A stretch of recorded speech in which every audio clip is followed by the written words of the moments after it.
Sometimes evil creeps into our lives. I just didn't trust him and didn't think that he belonged in the home.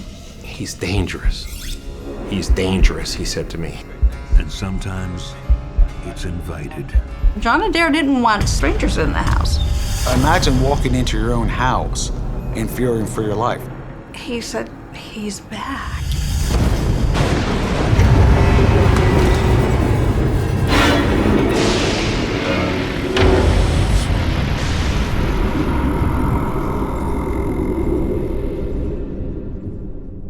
On August 6th, 1995, police in Rancho Mirage, California respond to a desperate 911 call from the luxurious home of Dr. John Adair. What they find is shocking. It's a bloodbath. 56-year-old John Adair and his boyfriend John Mix have been shot. Who did this to you? As Adair clings to life, police press him for answers. Who did this to you? Who had it in for this wealthy couple? And why?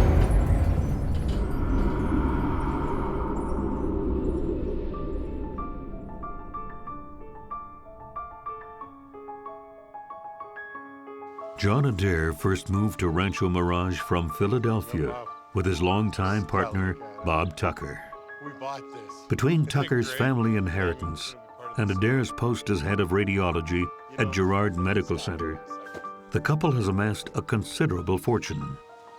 Thank you for being part of this. We've worked so hard to be accepted. And they like to share it with children in need by offering them a place in their home.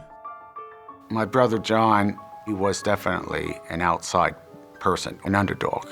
I think he thought that I can help them, I can be with them, so that they don't go through the same things that I did. I think he knew what it was like to feel other, to feel outcast, and to try to find a place for himself in society. I met John Adair when I was fairly young. I was about 15 years old, and I met him when I was going through some family problems. He knew that I was living on couch to couch at the time because of my family situation. He offered to give me a place to stay. When he heard that my father had said, "Oh, you can't go to the prom because we're poor," I mean, the first thing that John Adair said was, "Ridiculous. We're going to the store, we'll buy you a suit. You're going to the prom." And he was a really give from the heart kind of guy. Of the 18 kids they fostered, John Adair and Bob Tucker form a particularly close bond with 15-year-old Tommy Maroney, who they rescue from the streets of Philadelphia. Tommy was the challenge. He was rough. John Adair met him years before in Philadelphia, and I knew his mother, knew his family, but she just wasn't able to provide what he needed, and so, he really had trouble in school, and he really couldn't read very well. John Adair got these young adults, and he took them from nothing and molded them into great people. And I think he saw that he could do that with Tommy. And so in 1989, John Adair and Bob Tucker realized their dream of having a family by officially adopting Tommy. Maybe you're bluffing. That was the empty spot in his life, was that he wanted to have a child. He always felt this terrible guilt that his mother didn't really accept him for what he was and his lifestyle. So at one point, I think he had a longing to have an heir. He wanted somebody that would carry his name. And he could say, as when we all got together, my son's doing this, my daughter's doing this. He got me. He got me. John Adair and Bob Tucker buy their new son, now 21, a small condo in neighboring Palm Springs.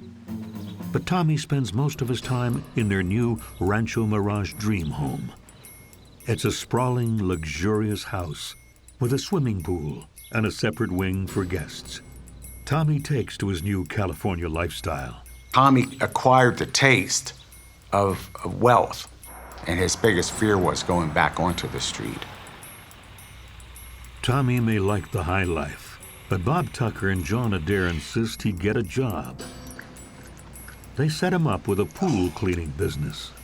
When they moved to California, they got him a job doing swimming pools.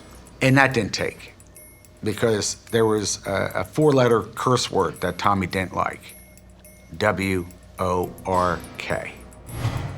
Work. Look, guys, how about hiring someone to do this?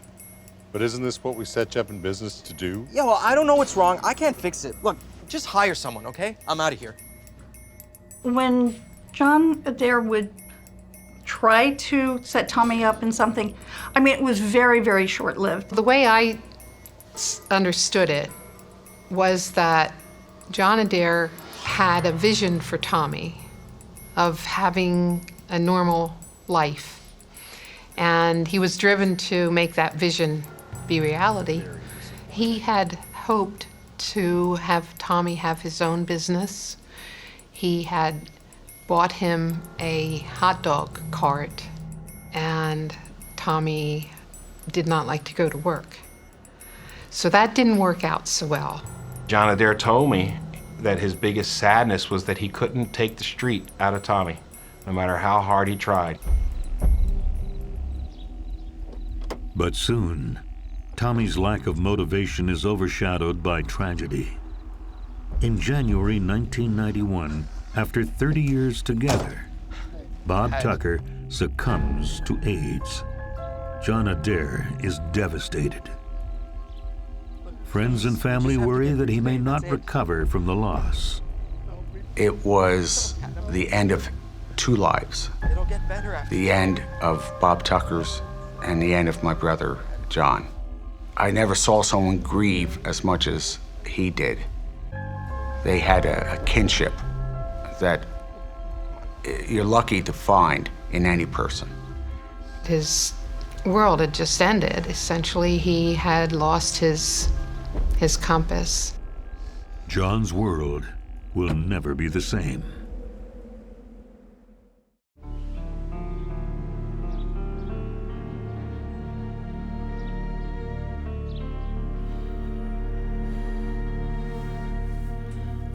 He tried to be strong, but it was so easy for him to open the bottle and find comfort because there was no one there for him. Bob was the one who always drank milk, and Bob was the one who didn't drink, and Bob was the one who was the rock of Gibraltar of the family. And Bob was the one who prevented John Adair from,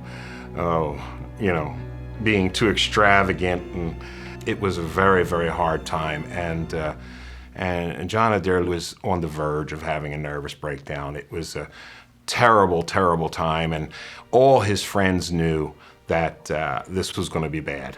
I was worried about him. Sometimes he'd call me and he sounded a little funny, and I said, "Why do you sound like that?" And he's, I miss Bob, but he also started drinking, more at that time.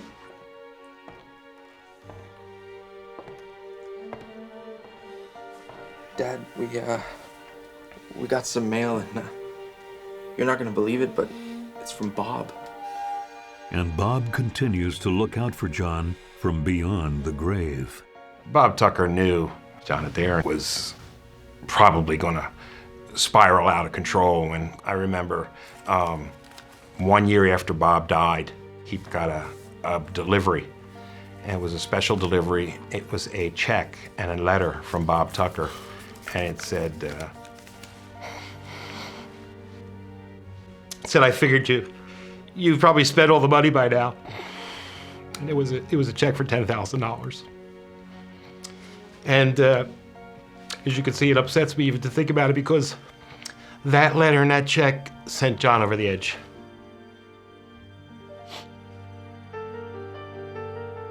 Tommy was there for him because there was a need for someone to fill in the role that Bob Tucker had played. Now, that was a tough pair of shoes to fill because You know, Bob did everything from watering down vodka to hiding the car keys and everything else. Tommy knuckled under and said, yes, I'll do that. Yes, I'll go.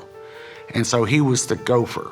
And so it pleased my brother to have his help in routine things. Thank you. Thank you. But there was little his new son could do to fill the void that Bob left.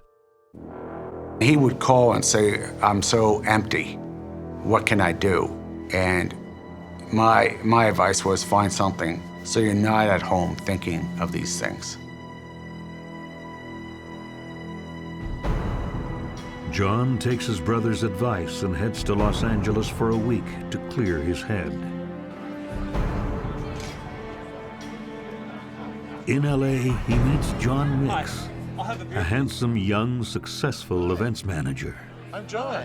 Hi, I'm John Mix. Hey, it's a pleasure to meet you. Pleasure to meet you too. And then one day we get a phone call, and The music. you could hear in his voice I have, a childlike excitement. Oh, terrific. I found my true love again. And he says, Johnny, he's 39 years old, and he makes me feel so young. I just am so happy. He says, oh, you know, I've met this person and he's, you know, lovely to look at, and he lifts my heart, and he just sounded like a person in love, you know, and he would say, I think this is the one. I think, you know, and he just appeared to be happier and have more energy and, you know, looking forward to doing things once again. They traveled, they started going to, you know, different places on the weekends. They took a trip to Greece, they took lots of pictures. He was just happier. In some ways, John Mix reminded me of Bob Tucker in that he was, you know, kind of a nice, calming influence. I felt it was a good relationship.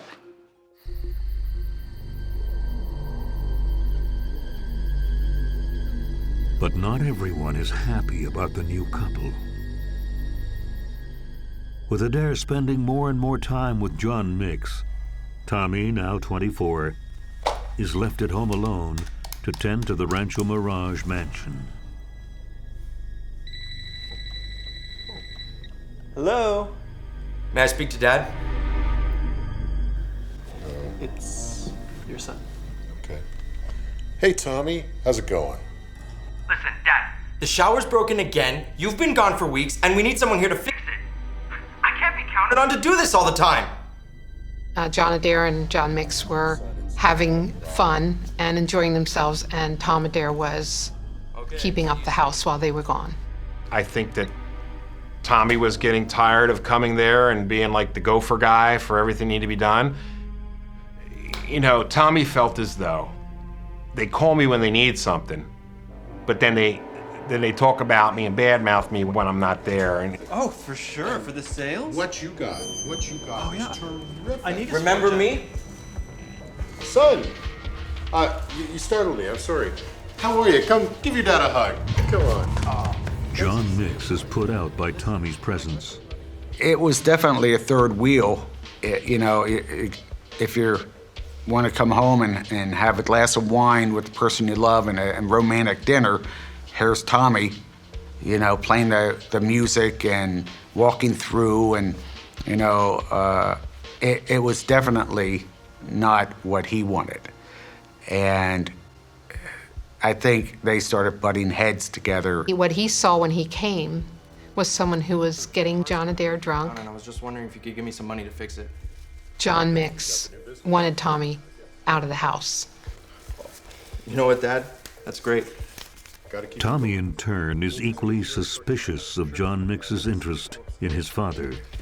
Let's go out. I think there was a little bit of question among all the friends, and myself included. What's this really good-looking, young, gay guy Thanks, Dad. doing with Let's go. John Adair, you know? John Adair was no beauty queen. It seemed like they were out of each other's league. Soon, suspicion and greed will turn this once happy home into a house of horrors. I just didn't trust him and didn't think that he belonged in the home. It's one thing to walk into a bad neighborhood, and look around and say, we've got to get out of here. But how do you get out of your own house?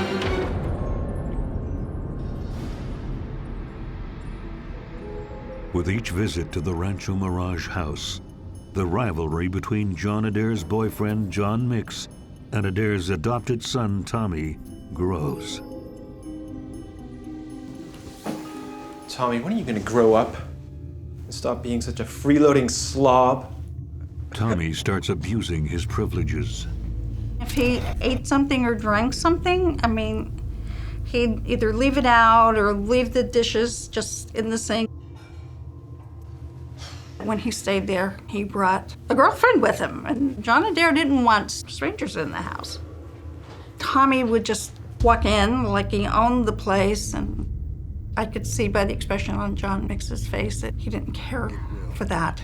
You know, he just didn't like it.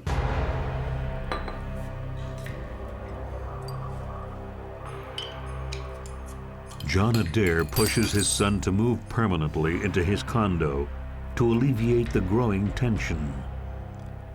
I think that once Tommy had gotten the house in Palm Desert to be move-in ready, I think that John Mix felt that it was high time for Tommy to get out of the house and be on his own. I don't think John Mix was terribly fond of Tommy at all.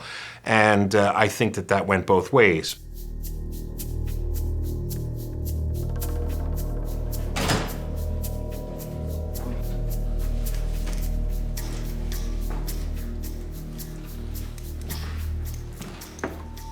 Anybody here? John Adair spends more and more time with Mix in L.A., and the Rancho Mirage mansion becomes neglected. Hello? Tommy drops by every once in a while, but it's not enough. Tommy, what are you doing here? Told me to watch the place, remember? Yeah, but I thought you'd be at your condo. Look, Dad, I gotta level with you. This place is too much for one man to clean up. Tommy suggests that he hire his new friend, Johnny Baca, who's down on his luck and living in a trailer park. Okay. You trust the guy 100%. They actually met in the parking lot of a Chinese restaurant in Palm Springs. What's up, dude?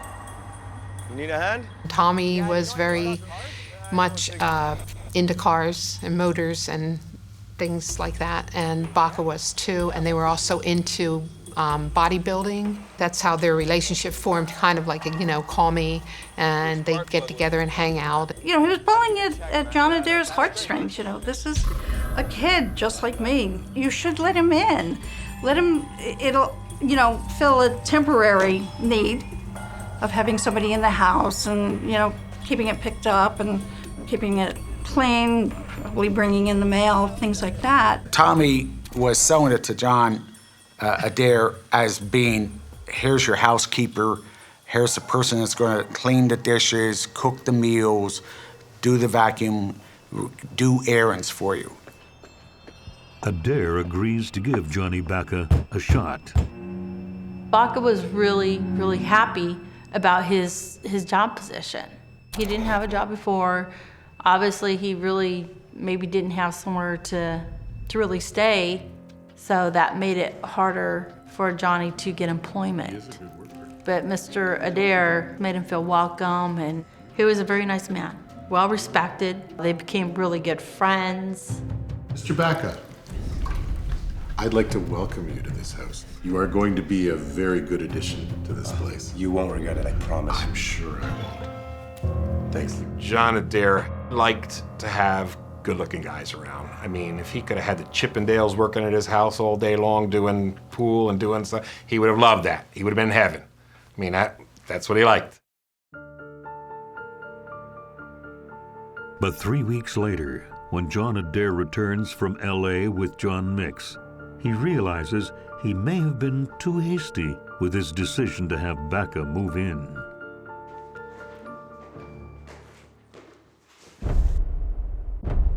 John, I didn't know you were here. Yes, we arrived late last night. Oh, you brought a friend. Mix is not pleased with the new addition to the household. Hi, I'm John Mix. Nice to meet you too. John Mix did not like the idea of having somebody like Johnny Baca in the home. I don't believe that John Mix was used to dealing with people that were from the lower echelons of life. Just looking at Johnny Baca, you could see that there was a disconnect, that somebody like him did not belong in the home. He was the kind of person that John Adair and I would say, you better count the silver. John Mix was pressuring John Adair to get Johnny Baca out of the house.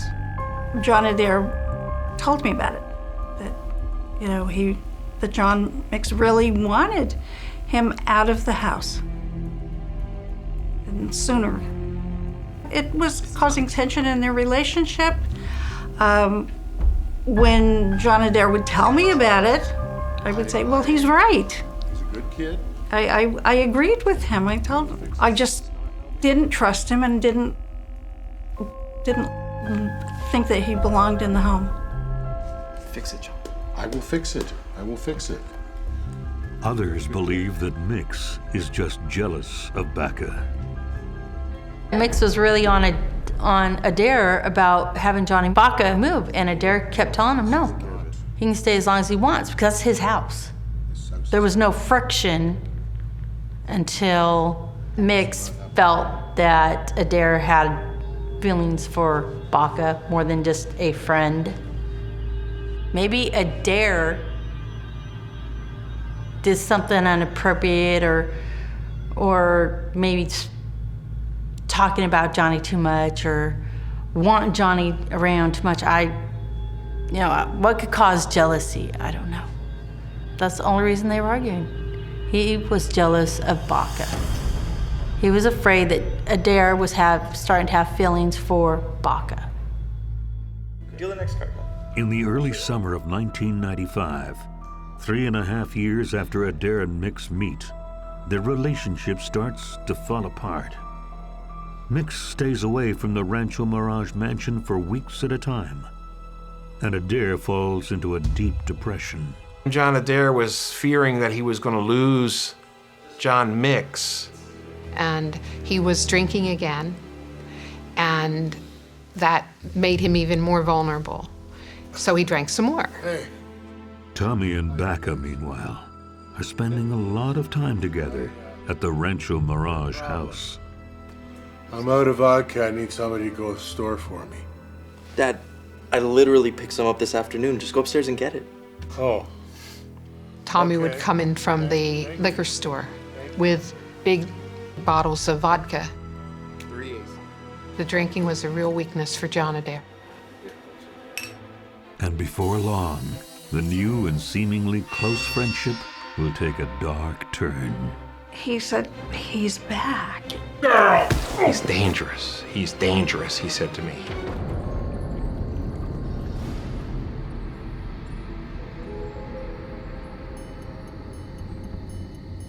Drifter Johnny Baca continues to make himself at home at the Rancho Mirage house.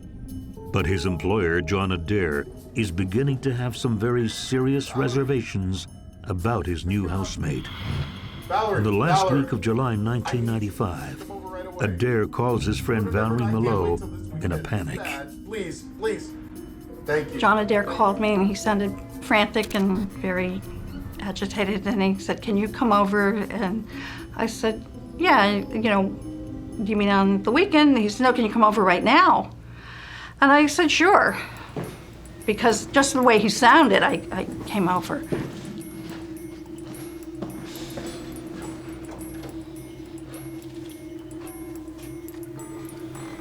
Thank you for coming. What happened to your eye? It was Baca. We had a fight. I think he was embarrassed that, he'd been beaten up so badly. And he didn't want, police in, because out here the local paper always prints the police, blotter, and he didn't want that to happen. And I think because of John Adair's relationship with John Mix, he wouldn't want John Mix to get to know this, and maybe it was a little secret. I'm gonna take care of it. Okay. I said, well, then he has to go. But he definitely, John Adair seemed fearful. Valerie convinces Adair to kick Johnny Baca out immediately. I went into Johnny Baca's room, and he didn't have much in the way of belongings. I put everything in the box. And, you know, his belongings filled one box, and I put it at the end of the driveway. It seems that his boyfriend, John Mix, is right to worry. John Adair has been keeping some secrets. I was quite shocked. And I said, what happened? He said, he's dangerous. He's dangerous, he said to me. He said, we were playing, and then it got out of hand. Now, when he says playing, You weak, worthless failure. John Adair was into like a little bit of the bondage. And I said to him, so what happened? I said, you guys didn't have like a safe word? Character that's nobody loves you. He said he wouldn't stop. He just started punching me.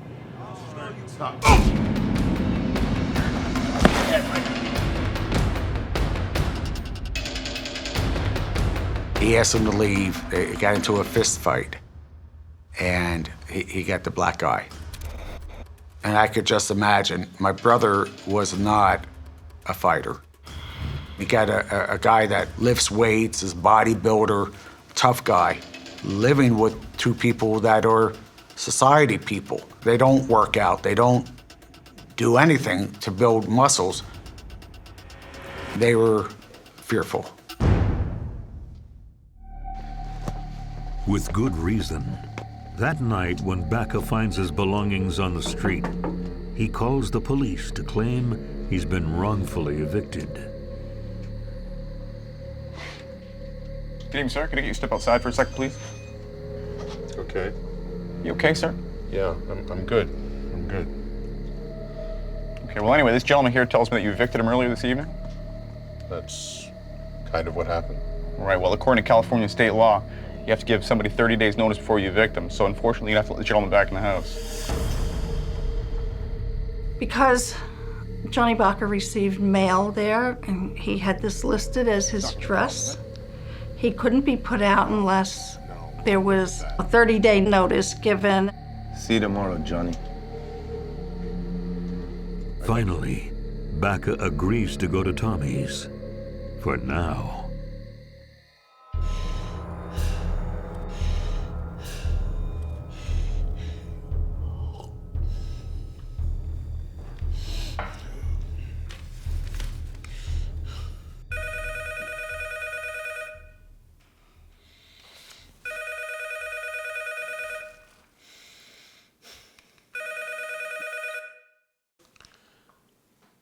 Hello? Hey, Dad, it's Tommy. Hi, Tommy. Yeah, listen, I'm here with Johnny. Apparently you kicked him out? What's that about, Dad? You don't know the whole story. You know what, Dad? That's against the law. So Tommy just take it was back, because right now, what you pestering John Adair a lot to let Johnny Baca back into the home, telling him, well, it was a one-time thing, it wouldn't happen again, that he would be on the street, and pulling at John Adair's heartstrings. Dad, I really thought you were better than that. Really, I did. Guess I was wrong.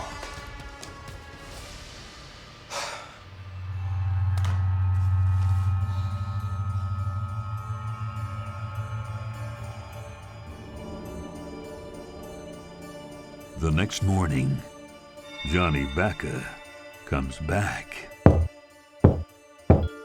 That's all you need is mail. And he was brought back into the house. By the time that all of this transpired, they were so entangled. Baca was so entrenched in the house already. It was as though he were taking over the house. And John Adair felt as though he wasn't at home in his own house.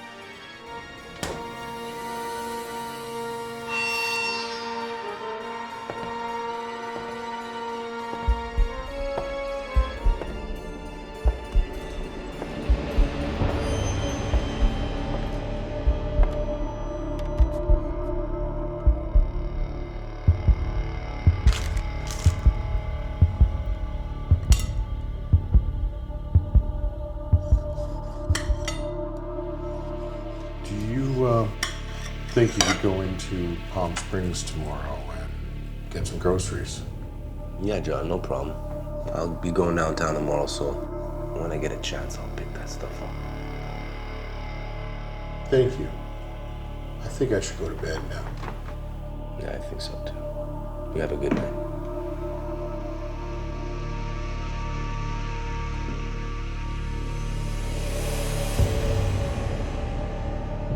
It was obviously, he just wasn't a nice person, but you know, he just had this kind of evil presence that. Imagine walking into your own house and fearing for your life. It's one thing to walk into a bad neighborhood and look around and say, we've got to get out of here. But how do you get out of your own house? He was very fearful.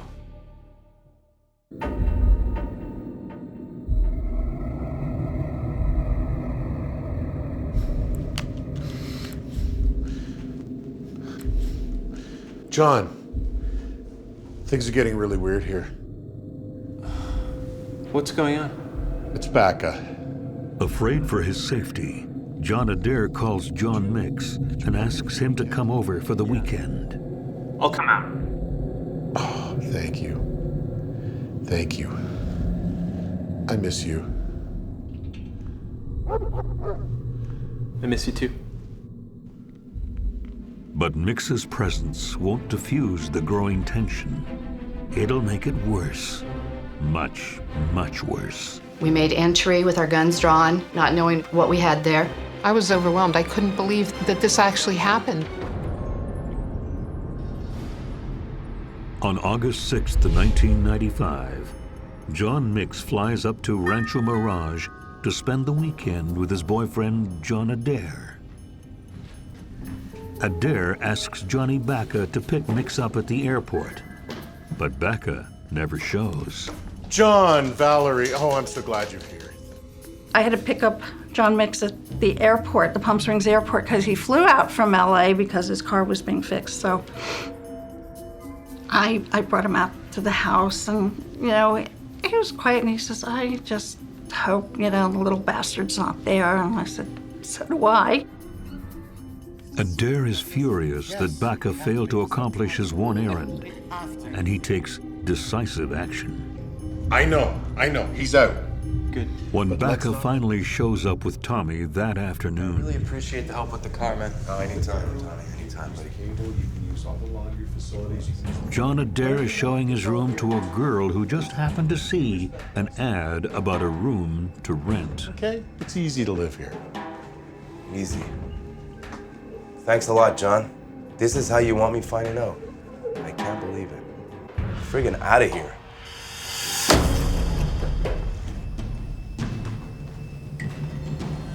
Come here for a sec.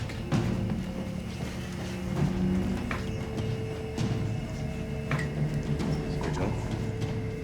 Listen, I'm apparently not living here anymore, so I'd appreciate it if you can give me a ride to LA later on tonight.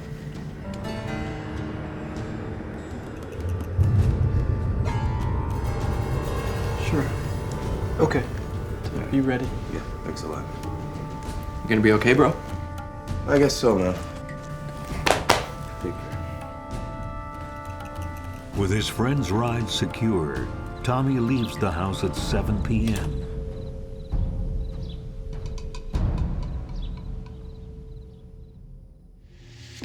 Thank you for taking me to LA. We're gonna get An hour later, the house spirals into mayhem. I want things to go back to the way they were. Thank you. No. No! No! What have you done? No!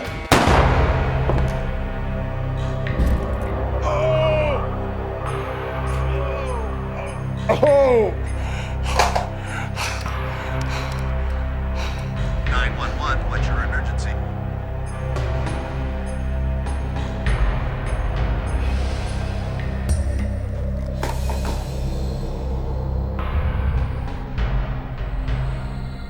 We made entry with our guns drawn, not knowing what we had there.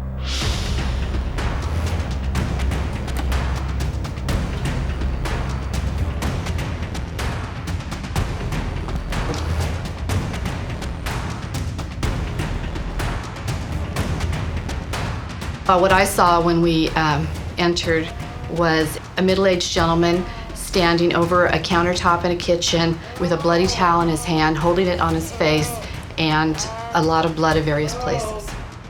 There was another man completely unconscious, down with what appeared to be bullet wounds to his head. There was a pool of blood where John Nix was shot. There was a pool of blood by the telephone where my brother was stood. And from what I understand, he was bleeding a handful like this every minute. There was a handgun on the ground, and that was what we saw when we entered. Who did this to you? I don't understand. Tell me. He made a sound that I couldn't understand because, again, his injuries were to his face, and it was very difficult to understand him. I asked him again. He made a sound that sounded like Baca. He was very anxious to tell us who had hurt him and to point us in the right direction. Ultimately, he directed one of my other deputies to the bedroom where there was an address with Mr. Baca in a dresser, and that had information with Baca's name on it.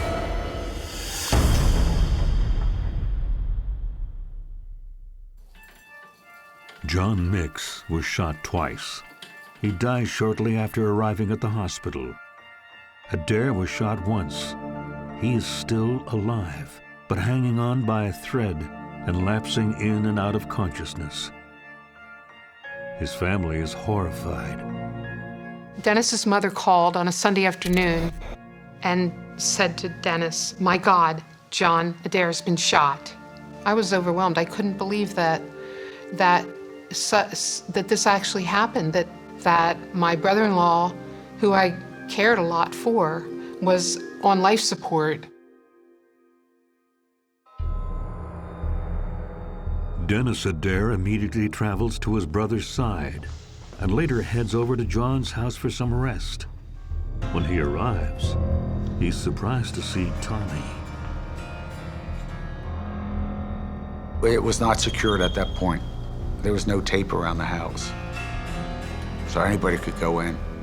What are you doing here? Well, figured I'd clean up. I mean, no one's here to do it, so figured I would. You know what? I really think it's time for you to go. Time for me to go? I live here. I have a no, right you to... don't live here anymore. You go now.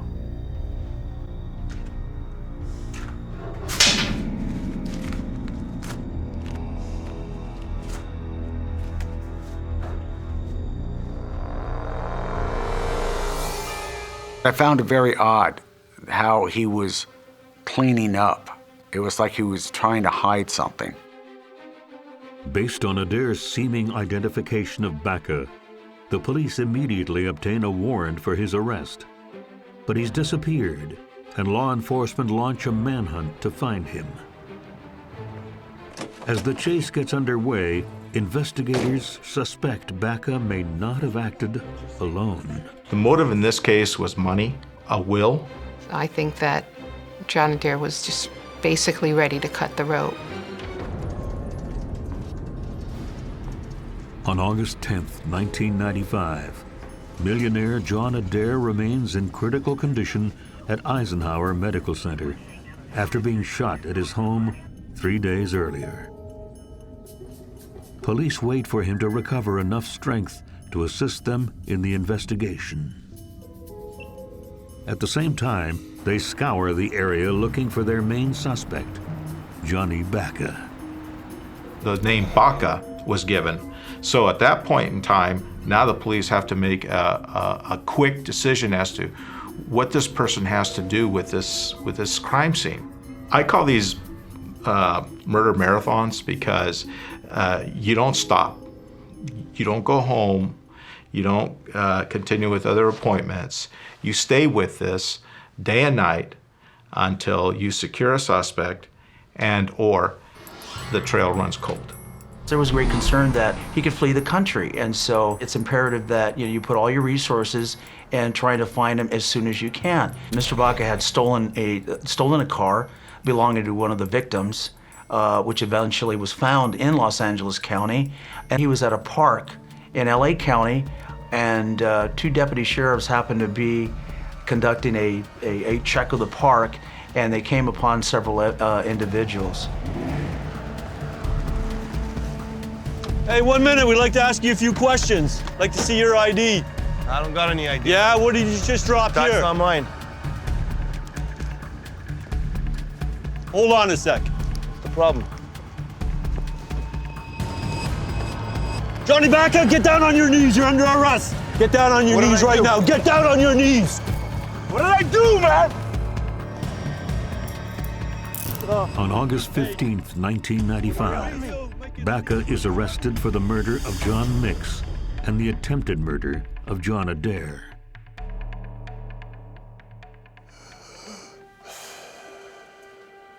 The next day, Adair succumbs to his injuries.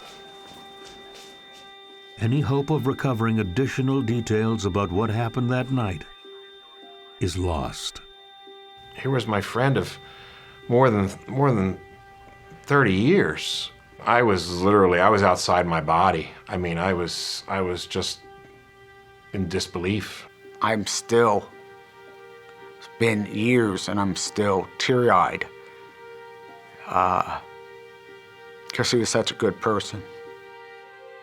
As the police continue their investigation, they begin to suspect that there is more to the murder than meets the eye. As I started interviewing witnesses, more and more information started coming out, which was now beginning to implicate Thomas Adair, the adopted son. John Adair told us that he was going to take Tom Adair out of his will because he didn't want to throw any more good money after bad, that he didn't want him to be his heir. He called me at work. He was saying, I'm sure I'm making changes in my will, and first step is I want to take him off the insurance policies. I think that John Adair was just basically ready to cut the rope. Some people think that Tommy was perhaps the mastermind behind the death of Mix and Adair. When we started learning that Thomas Adair was the adopted son and his connection to the family there and where he was living, and then information was becoming greater in Thomas Adair's involvement in the possibility that this murder was planned. Manuel Lopez even speculates that Tommy may have had a motive. The motive in this case was money, a will, and the biggest part is that Thomas Adair was adopted by John Adair. That relationship started to go sour. So Thomas was now pressured to move up a plan in order to secure that will. Baca wasn't in the will. The only motive that Baca would have done was to partner up with Tom Adair and actually be a benefactor of the insurance money and the will. Really have no idea what's going on. Investigators press Baca for more information. Really don't even know why I'm here. He tells the police a different version of the events of the night of August 6th, 1995. So I packed my bags, I was waiting at the entrance, and all of a sudden him and John Adair were having it out. There was full-blown argument in the kitchen. I'm taking Baca tonight to LA, and that's it. He's out of our lives. He's my friend. You're not taking my friend away. He's no friend. And I was waiting, and I realized the time I had to get out of there. So I grabbed the BMW keys. I got in the car and I went to LA, and I have no idea my involvement. All Baca wanted to do was just, he wanted to get out of there. And as far as Tommy's concerned, he's just my buddy. And Baca strongly denies any conspiracy and claims he doesn't know who committed the murders. That's pretty much all I know. Many times when you have a partner and one partner goes into custody and one isn't, that person that's in custody will likely say something in order to get the best deal that he can. Baca, at that point in time, thought that he could beat the case. Still come up with the money that Tommy Adair is going to get, and they would both be scot-free. The murder weapon. I don't know anything about any murder weapon. I don't know anything about a gun. Try as they might, investigators can't find any evidence of a conspiracy. Really, I mean... Even the gun found at the scene cannot be traced back to either Baca or Tommy. There's a lot of supposition about what happened or didn't happen. And based on what we had, based on the evidence, and theory is only as good as the evidence that supports it. You needed eyewitnesses, and you needed physical evidence. And we didn't have either of those. You don't want to issue an arrest warrant for a person unless you have all the information that you need to prosecute. If you did that, that would be a fishing expedition, and we don't do that. With no evidence to prove that Tommy is in any way linked to the crime, he's dropped as a person of interest. Good luck, clowns. Only Baca is charged. John, I'm taking Baca to the airport. Later, at the trial, Baca's lawyer implies that Mix and Adair may have been having a lover's quarrel that turned violent. The defense wanted to paint a picture that there was a love triangle and that John Mix and John Adair had an argument, and John Adair, who never had any liking for guns whatsoever, had a gun, and he shot John Mix point blank and then shot himself twice. I mean, okay, gee, I failed, so I better shoot myself again. And then I'm going to get up and call 911 for help, because I didn't die. There was a kind of a murmur of a chuckle going through the courtroom because it was so absurd. On August 4th, 1997, a jury finds Johnny Baca guilty of the first-degree murders of John Adair and John Mix. He is sentenced to 55 years to life in prison. 4 years later, the case is successfully appealed. But after a second trial in October 2002, the jury finds Baca guilty again, and he is given an even more severe sentence of 70 years to life. Tommy Adair inherits almost all of John Adair's money. Nearly 10 years later, on October 16, 2012, he is found dead in his apartment, taking any secrets to the grave with him. He was just 45 years old. Family and friends still cherish their memories of John Adair and John Mix. John Mix was very, very handsome, very calm, he was a lovely person, he really was. The effect that he had on John Adair, it was just so refreshing. It was, you couldn't help but get caught up in it. He was a wonderful guy, that he was, a great partner and giving and loving. And he was much too young to have this happen and his family to be devastated as well. I'm a better man for having known John Adair. Don't give up. Don't quit. You could do it. Despite what life throws your way, you just keep your head up. That was his attitude. Nobody deserves to die in that way. John Adair especially didn't deserve to die in that way because he'd always been so good to so many people. I never knew him to hurt anybody. That he was constantly generous. There was no reason for that. John Mix didn't deserve to die in that way, or any way. I mean, they both had a lot of years still to go. My brother always saw the best in people. And he was right 99% of the time. He only got stung once. It cost him his life. He was such a good person.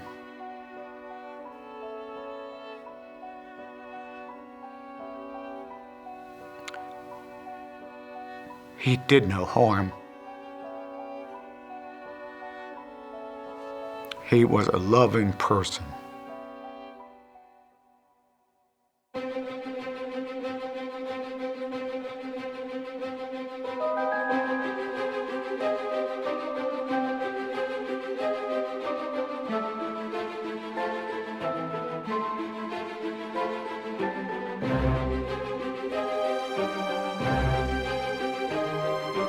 Thank you.